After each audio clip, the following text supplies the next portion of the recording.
Does God See My Tears? By Josh Powell. What does the Bible say about our tears? It can often feel that in the darkest of our nights, God is nowhere to be found. When the storm destroys, when our spouse leaves us, when all we know is loneliness, does God see our tears? I believe God put Psalm 56 in the Bible for people who feel forgotten in their pain. This psalm says that every tear David has cried, God has placed in a bottle. It's this intimate imagery that God is near in our hurt, that the God of the universe, hearing millions of prayers at any given time, is aware of every tear that leaves your eyes. Listen to Psalm 56, verse 8 through 11. You have kept count of my tossings, put my tears in your bottle. Are they not in your book? This I know, that God is for me, and in God, whose word I praise, in the Lord, whose word I praise, in God I trust, I shall not be afraid. Let that sink in, that there's not a drop of water that's ever fallen from your eye that God has not seen, ever. From the burdens that you felt as a 3-year-old, to the weights of your teen years, to the anxieties of young adulthood, and to the complexities of old age. Every burden, every painful moment, every anxiety you've ever faced, God is aware of. And so why does God remember our tears? Have you ever thought about the reason we cry? Why would God create a physical act to coincide with our emotional feelings? One reason may be for the social aspect it provides. I mean, think about this. How often, or how difficult, pain is when you're alone in it. Tears communicate to others your need for support and love.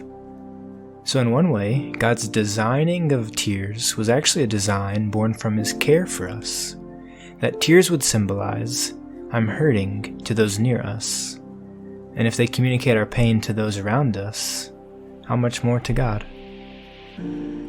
Psalm 56 teaches us that God does not simply dismiss our pain. He doesn't acknowledge it and then move on. No, He records them, keeps record, as if they're this personal, intimate thing for a caring God.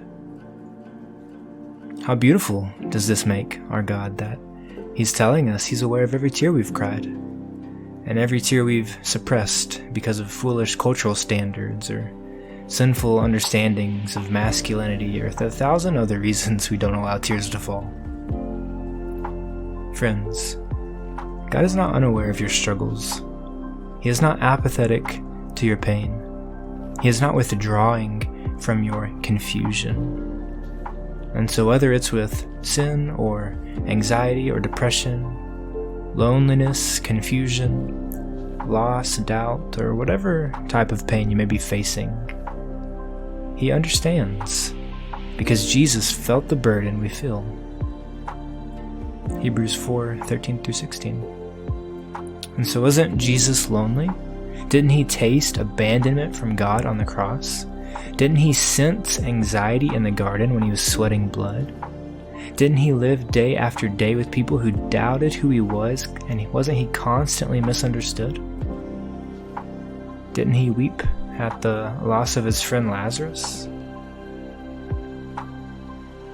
In God, we do not have a king so lofty and above our difficulties that He sweeps away our tears with disdain.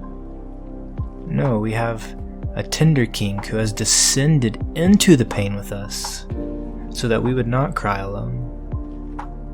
And so Jesus understands where you are, more than you realize. And so may the psalm be a gentle reminder that your pain is not unseen by the Lord.